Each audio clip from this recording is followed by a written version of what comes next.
दोस्तों eight the age of 25 चांद तारे तोड़ लाओ, सारी दुनिया पर में छाओ, बस इतना सा तो ख्वाब है। हर चीज चाहिए और इसी ड्रीम के साथ ज्यादातर लोगों की कैरियर की शुरुआत होती है। 25 से कैरियर शुरू किया, ऑलमोस्ट 35 आते आते फिर गाना चेंज हो जाता है। ये क्या हो गया? हम शुरू कर रहे थे, हम ड्रीम पाने के लिए चल रहे थे आगे, और ये हमने लायबिलिटीज कब बना दी पता ही नहीं चला। Right? Similar story with to many families. दोस्तों, जब मैंने अपने कैरियर की शुरुआत की थी, इसी प्रकार से शुरुआत की।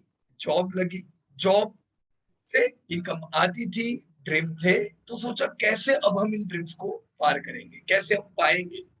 तो जो चाहिए था वो तो चाहिए था, क्योंकि वो हमारे गोल थे, पर लिमिटेड इनकम थी।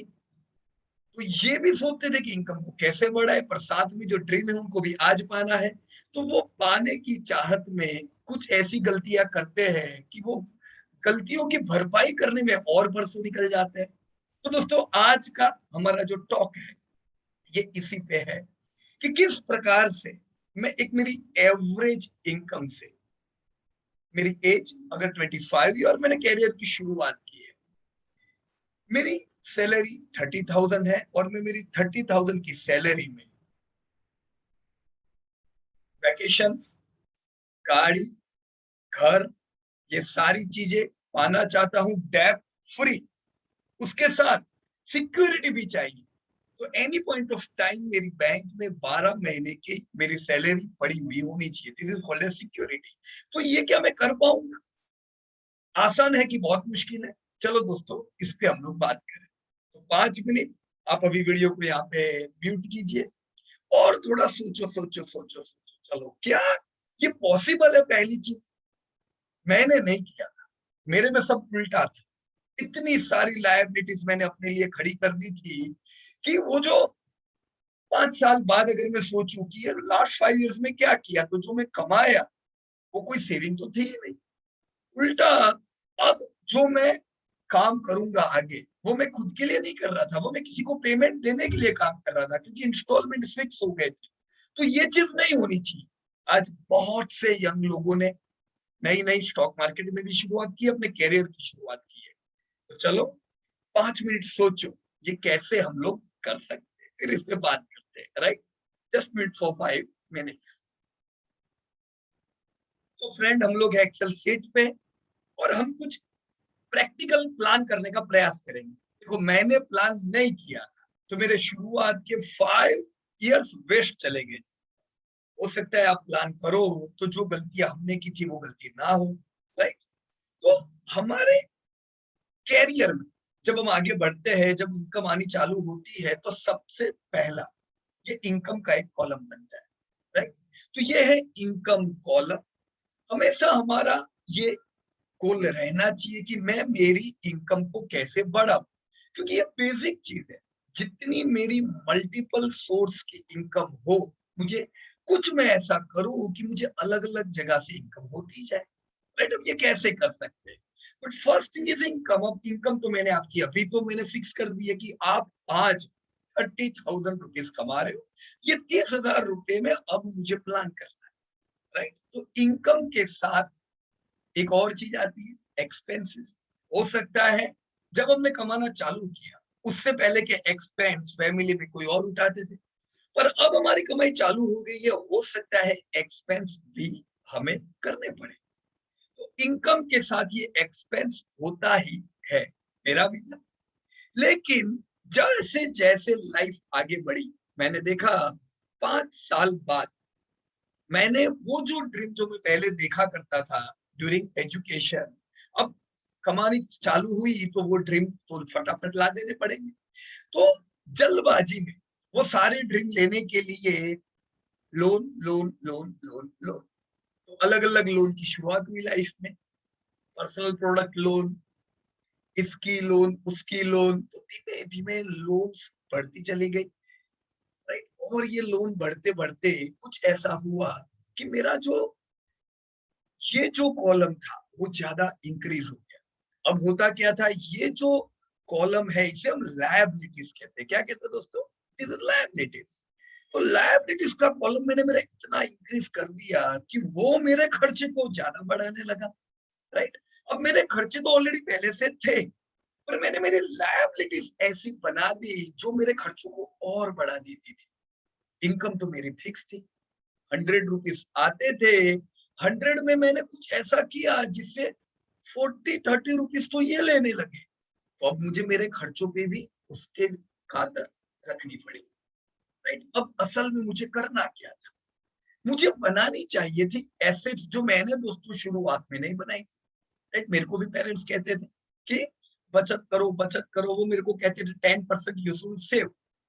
But I was over smart. मेरे को तो ऐसा था कि हम कमा रहे हैं और अपनी इनकम कभी कम नहीं होगी, हम तो मेहनत करेंगे और बढ़ता जाएगा इनकम। हमने ये नहीं सोचा था कि ऐसा भी टाइम आ सकता है जब इनकम कम भी हो जाएगी तो क्या करेंगे, फिर ये लायबिलिटी कैसे पे करेंगे। बट यंग ब्लड, ये तो हम सोच ही नहीं सकते कि हमारी इनकम कम होगी यार, राइट। सो माइंड ऐसा था कि भाई इनकम बढ़ती जाएगी तो खर्चे हम कर लेंगे, नो प्रॉब्लम। पर मैंने ये मेरा कॉलम नहीं बढ़ाया था। अगर मैं ये कॉलम नहीं बढ़ा के ये कॉलम बढ़ाता, ये कॉलम कौन सा है? लेफ्ट साइड वाला। These are assets, savings. अलग अलग प्रकार की एसेट्स हो सकती है दोस्तों। लायबिलिटीज वो चीज है जो मेरे पैसे को ले जाती है। इनकम जो मेरे बैंक में क्रेडिट हुई, लायबिलिटीज की वजह से वो इनकम मेरी चली गई। सो ये लीकेजेस है मेरी पाइपलाइन के। एसेट्स वो चीज है जो हम धीमे धीमे बनाते हैं, और ये एसेट्स मेरी इनकम को कम नहीं करता है, ये मेरी इनकम को बढ़ाता है। तो देखो कितनी सिंपल चीज है।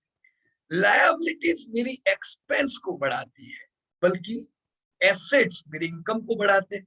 तो ये भी हो सकता है कि मैं मेरी एसेट्स को ऐसी बना दूं जो आने वाले समय में मेरी एक्सपेंस का भी टेक केयर कर सके। पर ऐसा प्रैक्टिकली मैंने नहीं किया। ये पता जब कल चला जब पानी सर के ऊपर निकल गया। I was in a big problem. और मुझे ये भी नहीं पता चलता था कि अभी ये जो इतने जो इंस्टॉलमेंट किए हुए हैं, ये इंस्टॉलमेंट की अभी इनकम की कोई खुशी नहीं है। क्यों खुशी नहीं है? इनकम अच्छी, पर उसके सामने कॉस्ट भी ऐसे कर दी है कि ये इनकम तो लगता था हम दूसरों पे यही करते जा रहे हैं, राइट। तो क्या करें अभी इसके लिए? मेरे को उस समय आफ्टर अ लॉन्ग टाइम एक किताब हाथ में लगी, और वो किताब इन्वेस्टमेंट की किताब ने मेरा थिंकिंग बदल दिया।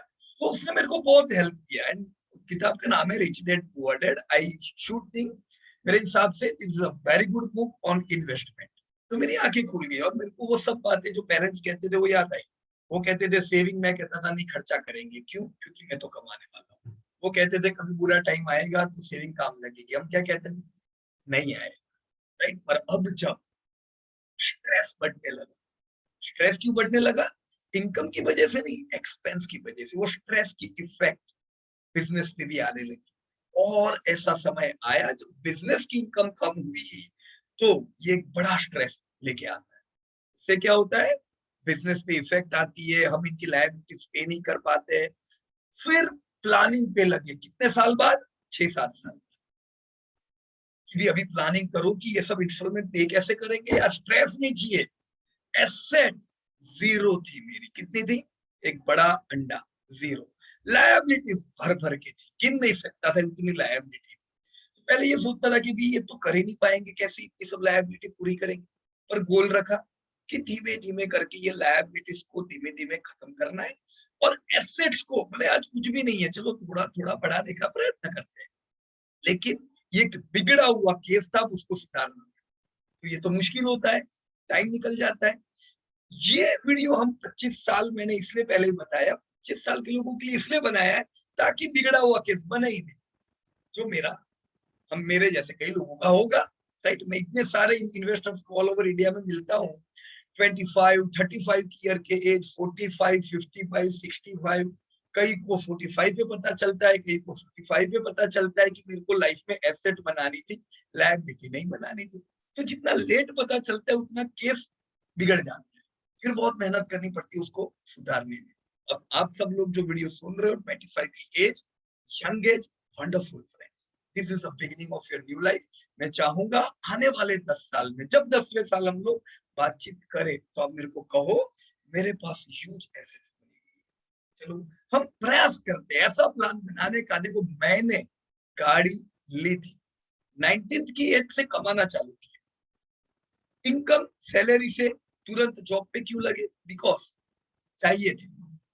सैलरी आने लगी, पर सैलरी तो कम थी। अब वो सैलरी से थोड़ी ना सब कुछ हो सकता था। तो क्या किया, साथ में अलग अलग जॉब्स थी, बिकॉज ये इनकम मैंने बोला ना इसको बढ़ानी थी। कुरियर बॉय वगैरह वगैरह, कार्ड प्रिंट करते थे, ये शर्ट्स बनाने का काम, ये सब क्यों? Because I was looking to increase my income. ये एक्सपेंस का तो केस मैंने पूरा बिगाड़ दिया था, राइट। अब लेट पता चला तो लायबिलिटी आ गई। अगर आप लोग यही सारी चीजें पाना चाहते हो, डेप्थ फ्री लाइफ, ये सारी चीजें पाए और वो भी बहुत बड़े स्ट्रेस के साथ नहीं, तो आने वाले वीडियो शायद आपको काम लग सकता है। पर ये चीज हम डिस्कस करें इससे पहले मैं आपको ये भी बता दूं दोस्तों कि हम ये एसेट्स क्रिएट करने का हमारा गोल रखेंगे। तो एसेट्स क्या है? ये गाड़ी, ये घर, this all are not assets. Assets वो चीज होती है जो हमारी इनकम को बढ़ाए। तो हम हमारी इनकम को बढ़ाने का प्रयास करेंगे और वो एसेट ये सब जो कॉस्ट है उसको बेयर कर सके, right. So assets would be taking care of expense. Create a buffer. हम कुछ भी चीज लेंगे उससे पहले बफर तो होगा ही, तो हम एक बफर भी क्रिएट करेंगे कि भाई ये जो मेरी साल की इनकम है, व्हाट इज बफर? 12 महीने की मेरी जो इनकम होती है उतनी एनी पॉइंट ऑफ टाइम मेरे बैंक में रहे, राइट। ये छोड़ के मैं मेरी खर्चे करूंगा। खर्चे कौन से? गाड़ी लेनी है, घर लेना है, कुछ भी ले रहा हूँ, ये बफर तो होना ही चाहिए। तो मैं जब भी इन चीजों को ले रहा हूँ बफर को ध्यान में रख के करूंगा। तो हमारा प्लान हम ऐसा करेंगे कि बफर के बाद हम ये करने वाले, हम खुद को सिक्योर भी रखेंगे, राइट। सिक्योर कैसे रखेंगे? देखो सबसे पहले तो सिक्योरिटी हमें कैसी चाहिए? ये बफर एक बड़ी सिक्योरिटी है। बैंक में उतना पैसा पड़ा हुआ है जो 12 महीने के लिए भी टेक केयर कर सकता है। So this is a big buffer. ये मुझे मुश्किल समय में काम लग सकता है। दूसरा सिक्योरिटी, अब मैं निकल पड़ा हूँ आने वाले 5, 10, 15, 20 साल में जबरदस्त एसेट क्रिएट करने के लिए, राइट। तो ये तो मैं करने ही वाला हूँ। हम प्लान करेंगे ये होगा ही, जो आपने सोचा है वो होके रहेगा। लेकिन अगर भगवान न करे मेरे को कुछ हुआ, तो जो फैमिली को जो मैं ड्रीम बता रहा हूँ कि ये सब चीज हम पाएंगे, वो उनको कौन देगा? इसके लिए चाहिए सिक्योरिटी। तो इंश्योरेंस इज मस्ट। एक मेरा life insurance, that is term plan, जो फैमिली को मिलना चाहिए कि जो गोल मैं पाने वाला हूँ वो मान लो कुछ प्रॉब्लम होता है तो भी उनको वो गोल मिले, right. So term plan is necessary. एक फिक्स बजट मैंने टर्म प्लान का डाल दिया। सेकंड, मुश्किलें हेल्थ रिलेटेड भी आती है, कभी कभी अचानक कुछ बीमारी आ जाती है, तो इसके लिए भी मेरे को मेडिक्लेम चाहिए। सो ये दोनों इंश्योरेंस ले लिए मैंने, मेरी सिक्योरिटी कर दी। अब मैं आगे बढ़ू। अब मैं किस चीज के लिए आगे बढ़ूंगा? Assets to liability. मतलब मैं जो मेरी एसेट्स को अब जो क्रिएट करने वाला हूँ, इनकम कितनी है मेरी? 30,000, राइट। ये 30,000 की इनकम मैंने क्यों ली वो भी बता, राइट। देखो एवरेज इंडिया 28 साल का है इंडिया, तो मैंने 25 इसलिए लिया है, 28 राउंड फिगर में। अब एवरेज इंडिया की इनकम 30,000 नहीं है, राइट। एवरेज इंडिया की इनकम कम है। पर जो इन्वेस्टर लोग हैं या जो लोग जनरली एजुकेशन लेते हैं, देखो एजुकेशन लेने वालों की इनकम ज्यादा अच्छी होगी, क्योंकि एक एसेट खाली गोल्ड, शेयर बाजार, ये सब एसेट नहीं है। मैंने एफडी कर दी, वो एसेट है, पर ये अकेली एसेट नहीं है। स्किल्स भी एक एसेट है। जैसे I am black belt in martial art, तो दैट इज माय एसेट। अब ये एसेट भी मेरे को काम लग सकती है भविष्य में। मैंने एक्सेल सीट सीखी, मेरे को मेरे मेरे जो टीचर थे उन्होंने, जैसे ही मैंने कमाना चालू किया, उन्होंने बोला चलो एक काम करो, एक कंप्यूटर ले लो। अब मैंने तो अर्ली एज में जैसे कमाना चालू किया, तो उस समय कंप्यूटर का कोई एजुकेशन लिया नहीं था। तो मैं अब बोलूँ ये क्या दिमाग खराब कर रही है, कंप्यूटर लेके क्या करेगी? इधर तो फटाफट बाइक लेनी है, गाड़ी लेनी है, सब अपने ड्रीम है, उसमें ये नई नई चीज क्या डाल रहे, कंप्यूटर लेके क्या कर? पर उन्होंने बोला ये ले लो, ये तुमको सीखना है, 20 साल में काम लगेगा। नहीं आएगा, नहीं चलेगा कंप्यूटर तुमको। तो मेरे को तो सही में उस समय नहीं आता था, बट जस्ट एक कंपनी बंद हो रही थी, वो कंपनी का सेकंड हैंड कंप्यूटर मेरे को उन्होंने दिला दिया। आई वॉज नॉट हैप्पी, क्योंकि मेरे ड्रीम के लिस्ट में वो नहीं था। पर देखो वो लिया, सीखा, अब वो सेकंड हैंड कंप्यूटर को भी चलाते चलाते अब अलग अलग चीजें तो सीखने को मिली। तो एक स्किल कितनी काम लगे लाइफ में। आज अगर कंप्यूटर नहीं आता तो कुछ भी नहीं कर पाते, right? So each and every skill which you are learning, maybe it's stock market, if you are learning, that is a skill. If you are learning Excel, that's a skill. If you are learning swimming, that's a skill. Skills are very important in life, correct? Now, what we are going to talk. Assets to liability में कभी 30% से बढ़ने, मेरी assets में ज्यादा ही रखूं। अगर मेरा 30% से ज्यादा ये रेशियो है, मैं इसको प्रॉपर करूंगा, राइट? अब प्रॉपर एकदम बढ़िया तो क्या रहेगा पता है? बिल्कुल डेब्ट फ्री लाइफ। पर हर डेब्ट बुरी नहीं, देयर आर सम डेब्ट, गुड डेब्ट एंड बैड डेब्ट। हर वो डेब्ट जो मैंने कोई चीज खरीदने के लिए ली है डेब्ट, अगर जो चीज मैंने खरीदी उसकी प्रोडक्टिविटी जो मैं इंटरेस्ट पे करने वाला हूं उससे कम है, देन दैट इज डेब्ट, इज बैड डेब्ट। फॉर एग्जाम्पल, मैंने गाड़ी खरीदी जो एक डेप्रिशिएटिंग प्रोडक्ट है, 10% लोन पे खरीदी, so that is not a good डेब्ट, दैट इज बैड डेब्ट। क्योंकि ये जो चीज है मेरी गाड़ी, उसकी तो कीमत घटती जाने वाली है, राइट और रॉन्ग? और मैं इंटरेस्ट पे करूंगा घटती चीज पे, राइट? मैं कोई चीज ऐसी ले रहा हूं जो मुझे 10% से ज्यादा प्रोडक्टिविटी देने वाली है और उसका मेरे को 10% ब्याज भरना है, that is absolutely not a bad डेब्ट। देखो, रिलायंस 2 लाख करोड़ की डेब्ट, पर उनको प्रोडक्टिविटी कितना दे रही है? 6 लाख करोड़। तो हम कैसे कह सकते हैं दैट इज बैड डेब्ट?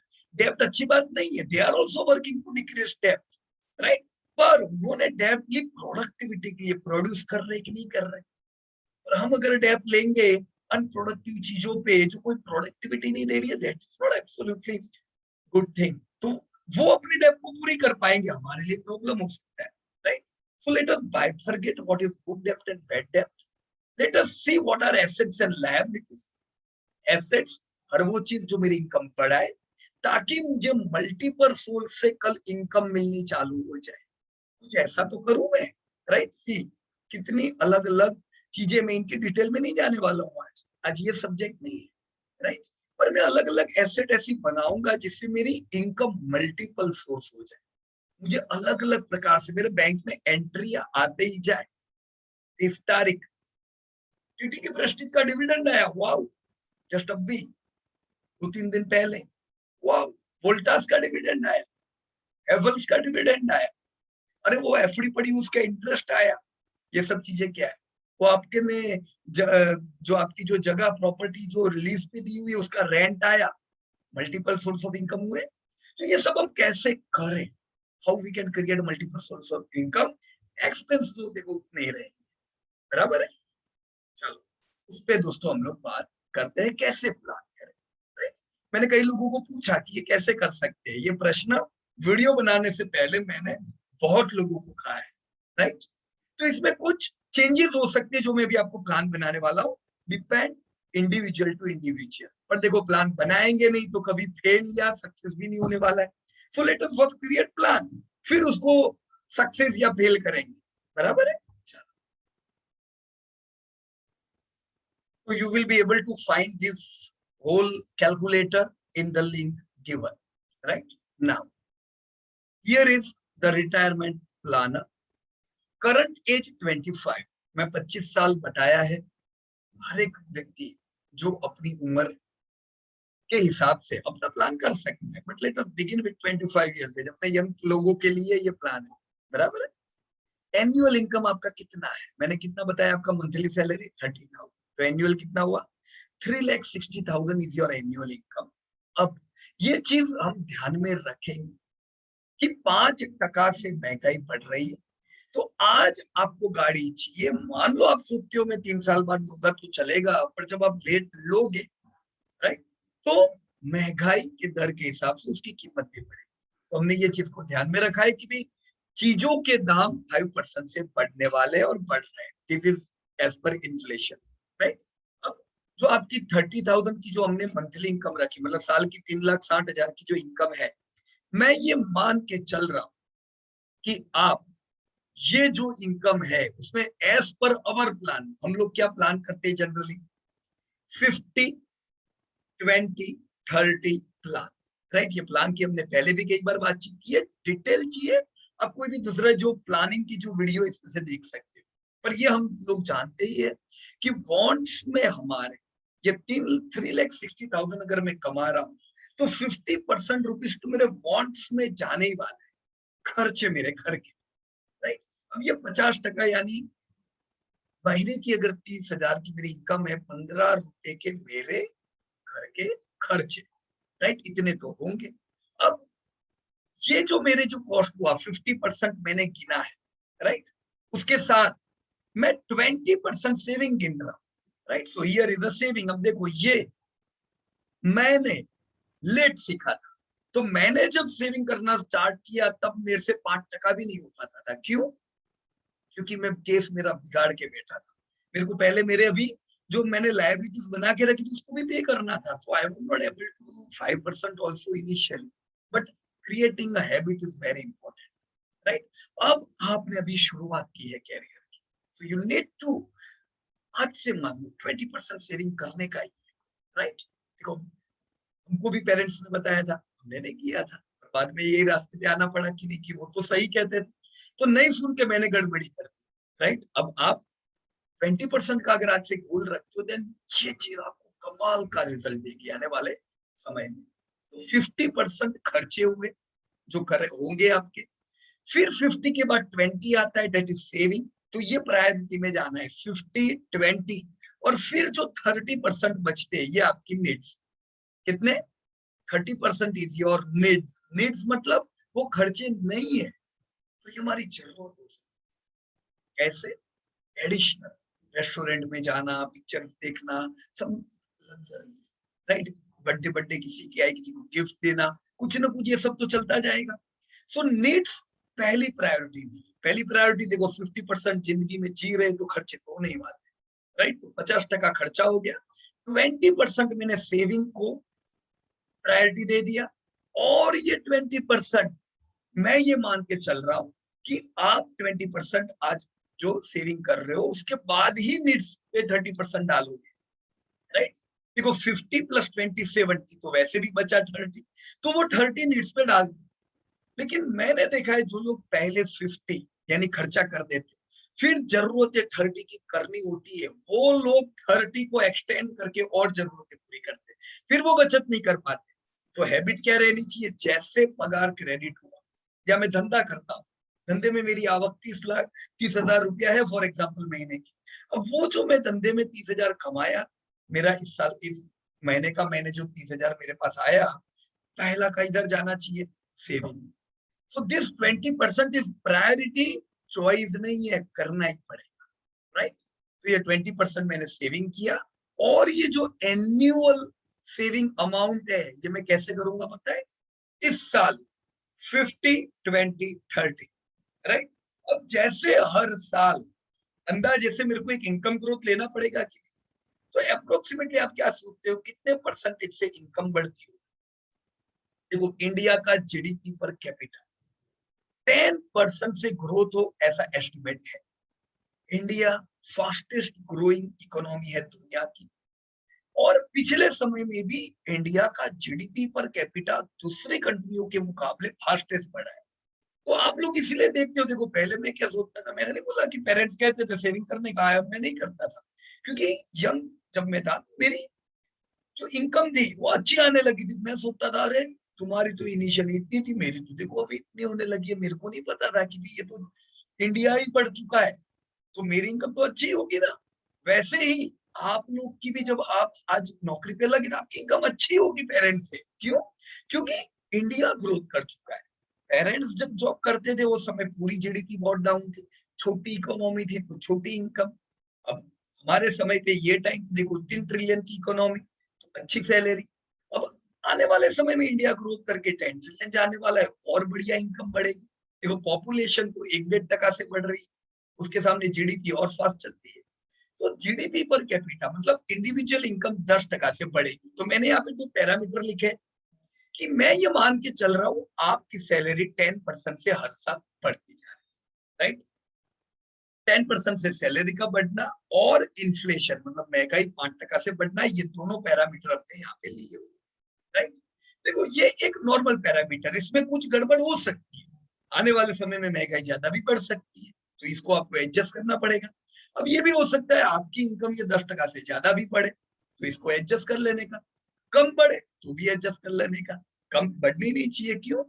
India is growing. अब मान लो कुछ वर्ल्ड में प्रॉब्लम आते हैं तो हो सकता है कम बढ़े, तो इधर आपको ये एडजस्ट करना पड़ेगा। हमने क्या पैरामीटर लिए उसको समझ में आ गया तो सारे प्लानिंग अपने आप हो, राइट दोस्तों। जब मैं जॉब पे लगा मुझे नहीं पता था कि ये ऐसा होता है कि आने वाले समय में मेरी सैलरी भी बढ़ती जाएगी, 10% का मैं उम्मीद रखूंगा, राइट। तो देखो this is normal thing in India, 10% बढ़ना चाहिए, बराबर है। अब जैसे मेरी सैलरी हर साल बढ़ती है 10%, वैसे ये हो सकता है जो मैंने किया, मैंने तो लायबिलिटी बढ़ा दी, पता था 4 महीने बाद बढ़ने वाली है अगर सैलरी, तो पहले से ही खर्चे फिक्स कर दिए, अब तो ये भी लूंगा और इसके भी हफ्ते चालू कर दूंगा। That was not a right thing. In fact क्या होना चाहिए, हमें पता है 10% से हमारा सैलरी ग्रोथ करेगा, हम क्या कर सकते हैं, अभी जो हम फिर 30% 50% वॉन्ट्स पे डालते हैं, 50% वॉन्ट्स पे डालते हैं, अगले साल 10% इंक्रीमेंट, ये वॉन्ट 49% कर, कितना कम करो, 1%। लाइफस्टाइल अच्छी रहेगी, क्यों? क्योंकि आपने खाली 1% वॉन्ट्स घटाया है, उसके सामने 10% तो सैलरी बढ़ गया ना, राइट। अब महंगाई भी खाली 5% से बढ़ी है, तो लाइफस्टाइल थोड़ी ना बिगड़ेगी, राइट। सो 1% every year wants increase decrease करते गए, 10% एवरी ईयर सैलरी बढ़ रही है, तो ये जो डिफरेंस है वो किधर डालेंगे, वो हम इन्वेस्टमेंट में डालेंगे, राइट। हमने आज ये नियम बनाया है 50% खर्चा, 20% बचत, 30% नीड्स पे। हर साल जैसे 10% से सैलरी बढ़ता रहता है, ये 50% वाले को एक एक एक एक एक एक एक एक टका कम करता रहने का वो हम कर सकते हैं, और ये 1% डाल देने का सेविंग में। तो जो हमने 20% का रूल बनाया है, ये 21, 22, 23 खाली 1% से बढ़ा देगा, ये आप कर पाओगे दोस्तों, ये नॉर्मल चीज है। देखो इंडिया का जो वर्ग बटा हुआ है ये रूरल अर्बन में बटा हुआ। अब जो लोग अर्बन में रहते हैं उनका सैलरी ऑब्वियसली ज्यादा रहती है, जो लोग रूरल में है उनका सैलरी कम रहती है, राइट। तो उनके खर्चे भी उसके हिसाब से होते हैं, अर्बन में रहने वाले के खर्चे अर्बन के हिसाब से होते हैं, राइट। तो कैसा सबने अपने अपने हिसाब से एडजस्ट कर लिए कॉस्ट। हमें ये सोचने का कि 10% भले सैलरी बढ़ा है, पर मैं 20 के बदले एक और परसेंट बढ़ाऊंगा मेरा सेविंग।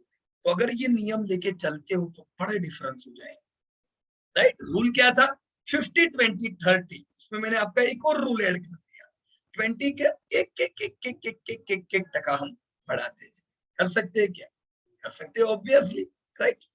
नाउ इन्वेस्टमेंट में रिटर्न कितना मिलेगा, राइट। देखो 12% पाना है या आना चाहिए, बराबर है। देखो आप फिक्स सिक्योरिटी में डालोगे वहां पे 6% ही मिलने वाला है, उसके सामने आपको अल्टरनेट सीखने पड़ेंगे कि मैं कैसे मेरे रिटर्न को 15% ले जाऊं, राइट।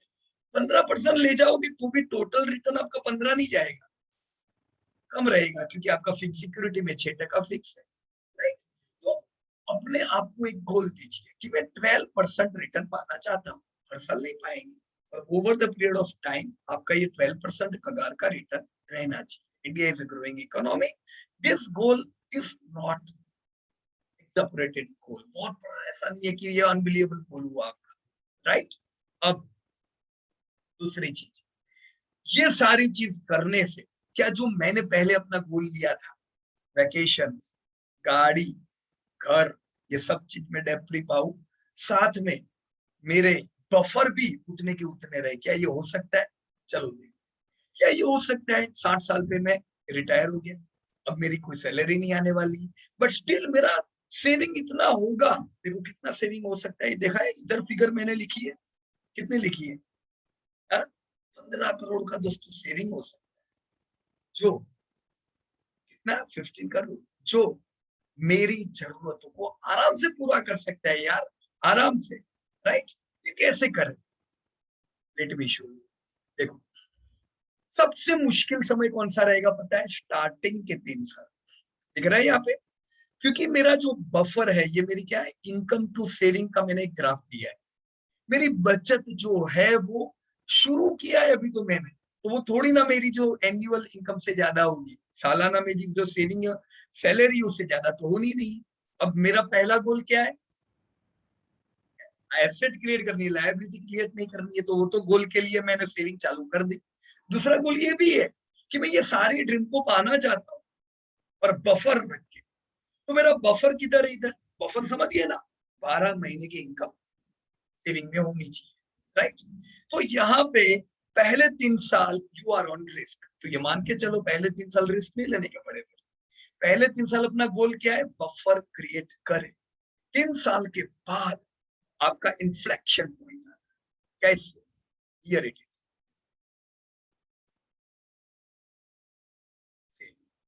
25 की age, my salary is 3,60,000, right. ये 3,60,000 में मैंने सेविंग कितना किया? 72,000। कितना? 20%। 50% आपको खर्चे के लिए दिया है, खुला नहीं, कुछ नहीं रखा पीयूष भाई। 50%, 20% इन सेविंग। मेरा बैलेंस कितना हुआ? 72,000 इन माई सेविंग। अब ये सेविंग का मतलब, इसको डिस्ट्रीब्यूट करो जहां से आपको अच्छे रिटर्न भी मिले, सेफ्टी भी रहे। तो उनके लिए हमारे पास कई वीडियोस हैं, आप वो देख सकते हो, जिससे आपको अच्छे रिटर्न मिलते जाए, सेफ्टी भी रहे, राइट। आज का अपना वो टॉपिक नहीं है, मैं मान के चलता हूं आपको वो आता है। Your balance is 72,000। आपको रिटर्न कितना मिला इस साल? कितना ब्याज मिला, इंटरेस्ट मिला? 8640। तो टोटल सेविंग आपका 80,000, राइट। आपका कॉस्ट ऑफ लिविंग मैंने कितना डाला है? 3,60,000 का कितना हुआ ये? खाली 50% नहीं है, वांट्स और नीड्स को मिला दिया मैंने इसमें। 50% खर्चे भी डाल दिए, 30% आपकी नीड्स भी डाल दी। तो अंदाजे से 2,88,000 आपके पास है जिंदगी जीने के लिए। क्या वो डायलॉग, जा जी ले अपनी जिंदगी, है ना, वैसा 288 में जा जी लो जिंदगी। अरे पहला साल है, राइट। आपका बफर अभी कितना है? ये यहाँ पे क्या है देख लो, कितना हुआ बफर? ये माइनस है। क्यों? क्योंकि मेरे को चाहिए कम से कम, ये जो सालाना इनकम है 3,60,000 की, ये मेरे पास बफर में होनी चाहिए। अभी कितनी है? अभी खाली 81,000। तो मैं -3 लाख हूं। अभी मैं कोई बड़े खर्चे नहीं कर सकता। मैंने तो पहले ही साल में किया था, right. At the age of 22 car ला दिया लोन पे, गड़बड़ी कर दी ना। बफर क्या था? 0। ऐसा नहीं करेगा। बफर 270 है,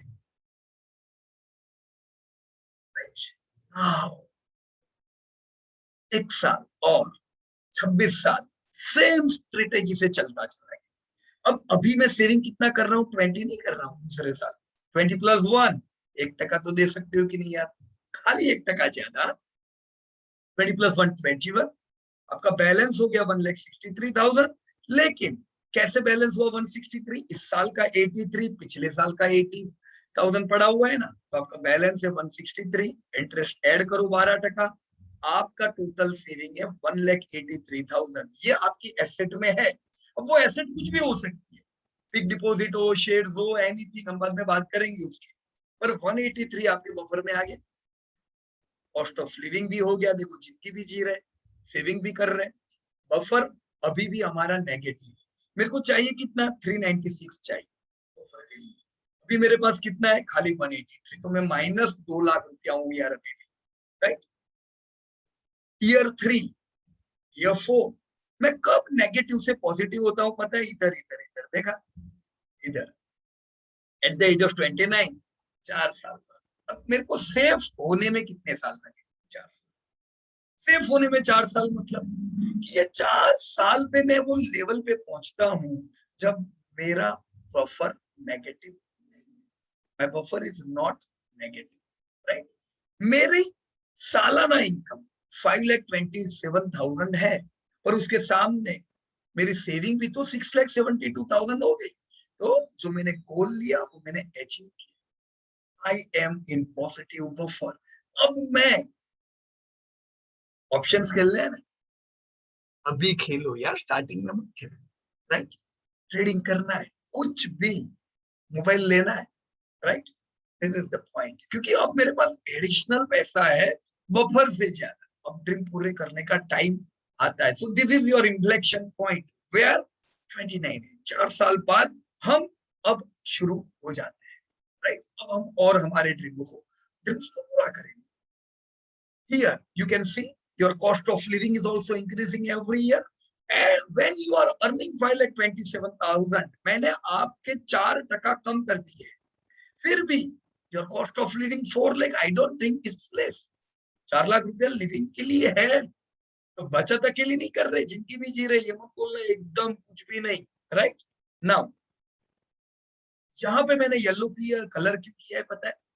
क्योंकि मैंने लोगों से पूछा था अभी क्या चाहते हो, तो किसी ने बोला फॉरेन ट्रिप। पहले स्विट्जरलैंड या पहले आजू बाजू थाईलैंड ही जाना है, नजदीक नजदीक। तो अगर आपने ये सोचा है कि भाई फॉरेन ट्रिप हो, कुछ भी, देखो मैंने तो यूं ही कॉस्ट डाला हुआ है। अब ये एक प्रैक्टिकल एग्जांपल है। आप अपनी कोई भी चीज डालते जाओ, पर कब डालने की, ये बफर पॉजिटिव होने के बाद देखो आपको बजट भी पता चलेगा कितना पॉजिटिव बजट बफर है इधर, 1,45,000, राइट। तो ये समय पे 1 लाख की कोई चीज आपको एडिशनल लानी है, आपके प्लान के हिसाब से आप लाओगे, कोई दिक्कत नहीं है। क्योंकि 1 लाख निकालने के बाद भी आपके पास पैसा रहता है, राइट। तो देखो कितने सेफ हो गए हम, सिक्योर भी है, हम खर्चा भी कर रहे हैं, वांट्स नीड्स सब कुछ साथ में, हमारी एसेट भी बन गई। कितनी बनी पता है आप? हियर 9,15,000। अब निकाल दो इसमें से 1.5 लाख रुपए, 1,91,000, और आपकी एक ट्रिप फिक्स हो गई। जस्ट मैं नाम दे रहा हूँ इधर, मैंने यहाँ एक चित्र ये ड्रॉ किया है ना, वैकेशन का ड्रॉ है।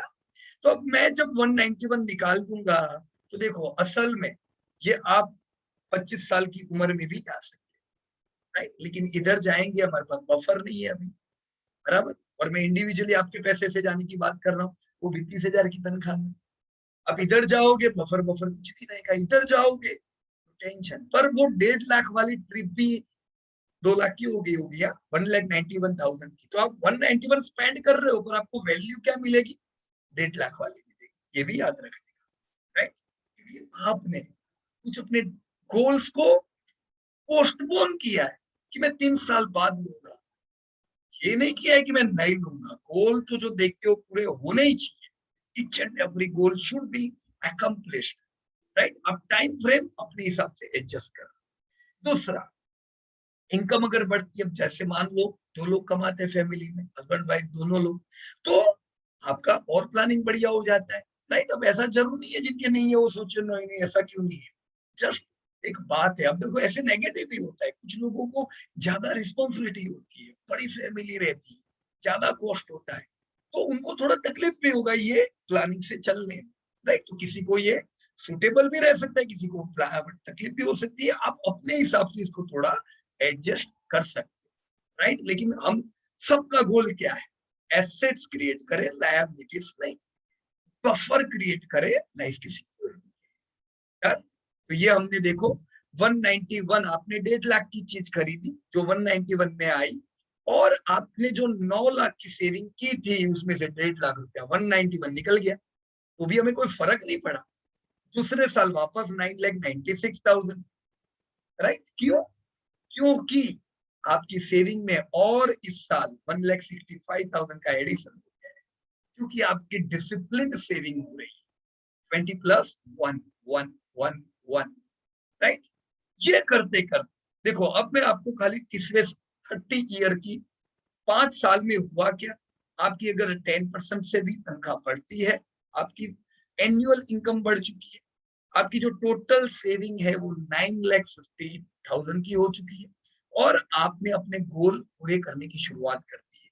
This saving is good saving friends. मेरी नहीं थी, क्यों नहीं थी? क्योंकि ये तो कुछ करते नहीं थे, ओनली कॉस्ट था, राइट। अब लाइफ आगे बढ़ती है, लेट अस लुक एट 35, 15 साल, 10 साल, राइट। मैंने 10 साल बाद देखा, जब मैंने देखा मैं ये सीख चुका था, राइट। पर मैंने बताया ना आपको कि मुश्किल ऑलरेडी मैंने बना ली थी। पहला गोल था ये सब चीजों को मैं जो लायबिलिटीज है उसको धीमे धीमे कम कर दूं, पूरा निकाल दूं और सिर्फ एसेट क्रिएट कर दूं। तो दूसरे 5 साल मेरे इन चीजों में गए, बिगड़ी बाजी को सुधारने में और अच्छा। क्या बेबी, मेरे को भी इतना नहीं आता था कि मेरे इन्वेस्टमेंट को मैं कैसे इतना बढ़िया करूं, राइट। तो ये भी तो हम लोग सीखे, इन्वेस्टमेंट को कैसे हम अच्छा कर सकते। आपके केस आपके केस में your income is increasing by 10%, आपकी जो सेविंग है अभी वो इधर पहुंच चुकी है 10th ईयर ना, 27,92,000। गुड और बैड? गुड और बैड? राइट। अब ये जो 28 लाख की जो आपकी सेविंग है 10th ईयर, एक ही चीज हमने की, 20% बचत की, राइट, और 1% से बचत को बढ़ाना है। 10% से सैलरी इंक्रीज होती गई। मान लीजिए कुछ और पैसा आ गया तो सोने पे सुहागा है, बढ़िया है, राइट। अच्छी इनकम इंक्रीज हुई तो भी वो अच्छी चीज है। ये हम एवरेज चीजों को लेके चल रहे हैं, एक नॉर्मल प्लान बनाया है। देखो, नो प्लान से plan is a better option, right. So here 28 lakh is your saving. अब आती है आपकी गाड़ी की बारी। आपने सोचा था गाड़ी लेने की, पर आपने डिले कर दी। अब आज आप ले रहे हो, तो आज अगर आप 8 लाख रुपए की गाड़ी ले रहे हो, वो 5 लाख की वैल्यू है, राइट। क्योंकि आपकी वो जो गाड़ी जो उस समय 5 लाख में आती, आपको एचडीएफसी कार लोन लोन भी दे देता, 5 लाख में लेके आते, पर फिर ये बचत नहीं हो पाती, क्योंकि वो आप इंस्टॉलमेंट पे कर रहे होते, राइट। ये केस में क्या होता, गाड़ी जल्दी आ गई होती, लेकिन एक लायबिलिटी खड़ी कर दी और बचत कम होगी उससे, राइट। यहाँ पे उल्टा किया आपने। आपने क्या किया, let me take little bit late, right. मैंने जो एकदम जल्दबाजी करके ले ली और फिर अरे बाप, राइट, फिर stress. This is a good way I think, right. So here in this case आप 8 लाख की गाड़ी ले रहे हो, जिसकी वैल्यू तो सही में 5 लाख ही है, राइट। ये 8 लाख की गाड़ी आपने ली, आपकी जो बचत जो आपने की हुई थी, टोटल सेविंग 27 लाख की, उसमें से ये पैसा आपका 8 लाख रुपया out. But still you can do it. क्यों? क्योंकि आप बफर में हो। आपको चाहिए कितना, 27 लाख वैल्यू है, आपको चाहिए 9 लाख रुपया, राइट। तो आप अफोर्ड कर सकते हो कुछ भी चीजों को लेना, राइट। चीजों आप अपने हिसाब से प्लस माइनस कर सकते हो, राइट। अब यहाँ पे जो अनयूजुअल जो कॉस्ट आ जाते हैं वो भी आप लिख सकते हो। मान लो कोई 1-2 लाख का अलग खर्चा आ गया, डाल दो ना। मैंने तो यूं ही है तो आपको एक एग्जांपल बताया है, आ सकते। हेल्थ रिलेटेड खर्चे नहीं आने चाहिए, क्योंकि वो मेडिक्लेम टेक केयर ऑफ करना चाहिए। उसी प्रकार से कुछ इमरजेंसीज आ जाती है तो देखो लाइफ है वो आएगी, तो वो आपकी इन चीजों को थोड़ा पोस्टपोन भी कर सकती है, बराबर है। उन चीजों को ध्यान में रखने का। नाउ हियर, ये सब चीजें मैंने 10 साल में की। Now let me take you to 15th year. हाँ, क्या 25 साल, 15 साल होने को आए आपके प्लानिंग के, राइट। हम कहाँ है, हमारी, हमने ध्यान रखा हमारी जो इनकम है वो हर साल 10% से बढ़ती चली गई। हम उसके हिसाब से 20+1 की स्ट्रेटेजी से चले, सेविंग करते चले गए। इसकी वजह से आज टोटल सेविंग मेरी 78 लाख हुई। ये 78 लाख की जो मैंने सेविंग की, उसमें वैकेशन, गाड़ी के खर्चे सब निकाल भी दिए, राइट। अब मेरा जो गोल था घर भी लेने का था, राइट। तो यहाँ पे येलो इसलिए है क्योंकि एक घर लेते हैं, राइट, 15वें साल पे वी आर परचेसिंग हाउस। कितने का ले रहे, 55 लाख। कितने का, 55 लाख। पर ये जो 55 लाख की जो वैल्यूएशन जो मैंने यहाँ पे लिखी है, ये इसकी रियल वैल्यूएशन नहीं, अंदाजे से हम गिन लेते हैं कितना होता है, राइट। पर आपने आज अगर वो घर खरीदोगे तो वो 55 वाला घर आपका सस्ते में आएगा, राइट। मान लो आज मैं 30 लाख का एक घर खरीदता हूँ, right. Just for an example, आप अपनी इनकम के हिसाब से गिन सकते हो। या हमने 30,000 रुपए की सैलरी ध्यान में रखी थी, 30 लाख का घर लेना है। तो 30 लाख का घर अगर आप 15 साल डिले करते हो तो कितना महंगा हो जाएगा, 5% से बढ़ेगा भी, राइट। तो कितनी उसकी वैल्यू हो जाएगी, ये भी हमें ध्यान रखना पड़ेगा, राइट।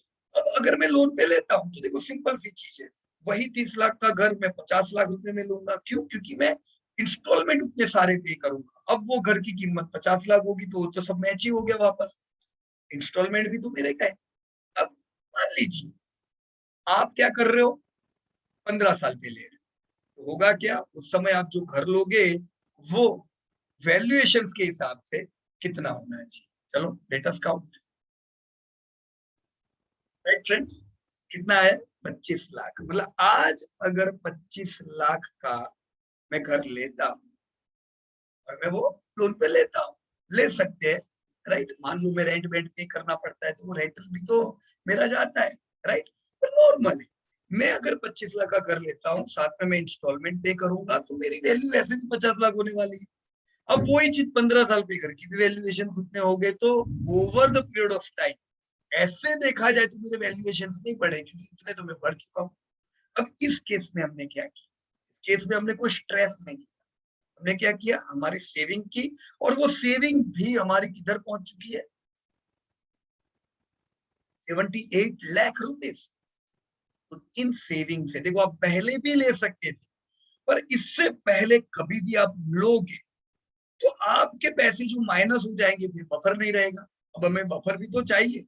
अभी हमें कितने का बफर चाहिए पता है, आपकी सालाना इनकम अगर 16 लाख है तो आपका बफर उतना तो रहना ही चाहिए, ये पैसा निकलने के बाद। तो यहाँ पे क्या हुआ, आपके 54 लाख रुपीज आपके घर के निकल गए, still you are in positive buffer.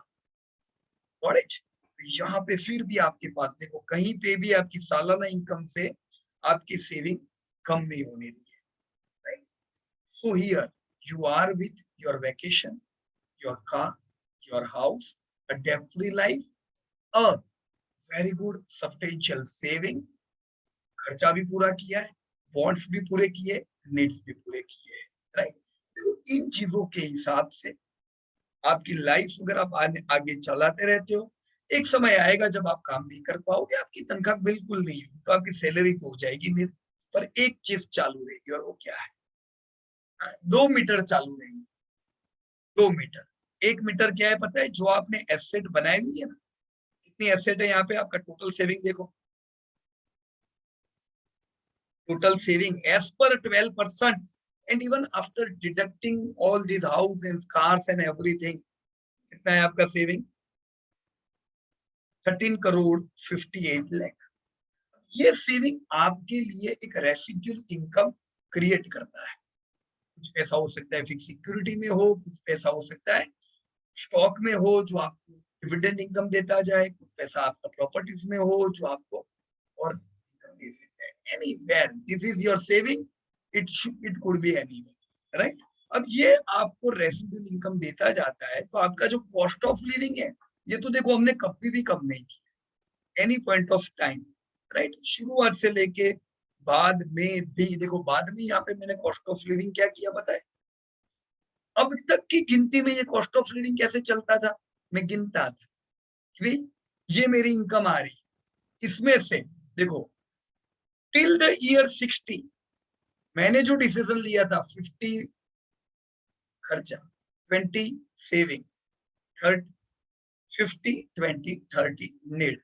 पर मैंने और एक चीज की थी, 50 में एक एक एक एक एक एक एक टका घटा करता गया, और 20 में एक एक एक एक एक परसेंट बढ़ता गया। तो 60 आते आते क्या होता है पता है, 50%। क्यों? क्योंकि आपकी इनकम एक्सपांड हो। तो अभी मैं आपको एक उदाहरण दे रहा था कि सिटी में लोगों की एवरेज इनकम 4 लाख, गांव में लोगों की average income 1 lakh, right. Yearly में बात कर रहा हूँ। अब वही मेगा सिटी में और ज्यादा, राइट। तो ये इनकम का जो चक्रव्यूह क्या कहता है कि जो भी लोगों की इनकम ज्यादा है उनका कॉस्ट ऑफ लिविंग, जो बेसिक जो खर्चे वो तो फिक्स है, राइट। पर जिनकी इनकम बहुत कम है वो सेविंग नहीं कर पाते। क्यों? क्योंकि वो पैसा तो उधर रोटी कपड़ा मकान में चला जाता है। तो इसलिए ज्यादा सेविंग रूरल में नहीं हो पाती है, ज्यादा सेविंग अर्बन करते हैं। सबसे बड़ी बड़ी एफडी, सबसे स्टॉक मार्केट में इन्वेस्टमेंट किधर है? अर्बन में है, राइट? क्यों? क्योंकि इनकम ज्यादा है, तो जितना इनकम बढ़ता है उतना बेसिक चीजों का खर्चा कम हो जाता है। तो यही चीज आपके साथ प्रैक्टिकली यहाँ पे होगी, राइट? यहाँ पे जो एक टाइम पे आप खाली 20% डाल रहे थे, देखो धीमे धीमे बढ़ते बढ़ते आप 50% भी सेविंग करने लगे थे, तो इसी से तो इतनी बड़ी एसेट हुई है आपकी। अब आप कुछ भी पैसा नया नहीं डाल पाओगे। कब? 60 के बाद। क्या जरूरत है? आपकी एसेट बन चुकी है। आपके खर्चे जो है, अब देखो कॉस्ट और आपकी जो सेविंग, कितना ह्यूज गैप है। बढ़ने दो कॉस्ट को, आपकी सेविंग भी तो बढ़ रही है, right? any point of time it can take care of your saving, right? अब ये जो प्लान हमने किया इसमें कुछ भी चेंज हो सकते हैं, प्लस माइनस हो सकते हैं। आपकी ज्यादा इनकम है और बढ़िया आप सेविंग कर सकते हो, आपकी कम इनकम है थोड़ा कम होगा, ये भी मानता हूं, क्योंकि बेसिक खर्चों पे ज्यादा पैसा चला जाएगा। बड़ी फैमिली है, अगर बहुत लोग नहीं कमाते तो थोड़ा प्रॉब्लम होगा, राइट?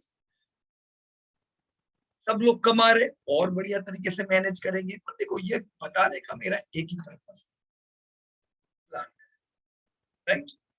प्लानिंग में सेविंग को महत्व दें, बचत एवरी मंथ करें और उसमें स्मार्ट कि मैं कैसे मेरी बचत को परसेंटेज वाइज भी इंक्रीज करता जाऊं, राइट फ्रेंड्स? तो दिस वाज अ प्लान जो मैं नहीं कर पाया था उस समय पे, मैंने उसको इम्प्रूव किया और देखो इतना तो हुआ। उसके बाद की जो 5 इयर्स जो थे वो अच्छे थे, स्ट्रेस फ्री थे, रिस्क फ्री थे, टेंशन फ्री थे, एसेट्स क्रिएट होने लगे, राइट? तो अब क्या लगता है? No liabilities, good assets and this is increasing, right? इन्हीं गोल पे आगे चलते चलते और बढ़िया कर सकते हैं हम लोग, right? So this is not, you can't say ये कर लिया सब कुछ हो गया, ऐसा नहीं। हर इंडिविजुअल व्यक्ति अलग है। 40 की एज थोड़ा प्लानिंग आपका इससे डिफर होगा, 60 की एज और डिफर होगा। चलो पहले 25 का तो हो गया, फिर दूसरे का करेंगे, राइट? चलो, this was a normal planning. आप मेरे को फीडबैक दे सकते हो कैसे आप आज ये वीडियो के प्लानिंग जानने के बाद आप कमेंट में जरूर मेरे को बताइएगा आप कितना परसेंट सेविंग करते हो। 5%, 10%, 50%, 20%, 50%, वॉट, राइट? मैं आपका ये जो मैसेज है कितना परसेंट, ये जरूर पढ़ना चाहूँ, राइट? मिलेंगे दोस्तों 26 तारीख, पुणे, हैदराबाद, गोवा वगैरह वगैरह वगैरह सिटीज के लिए हमने अगेन प्लान किया है मिलना। तो उस समय पूरा 5 स्टेप देखेंगे, ये तो एक ही स्टेप है। हम वहां पे 5 स्टेप टुवर्ड वेल्थ प्रॉपरली 3 घंटा होगा हमारे पास, we are going to discuss, right?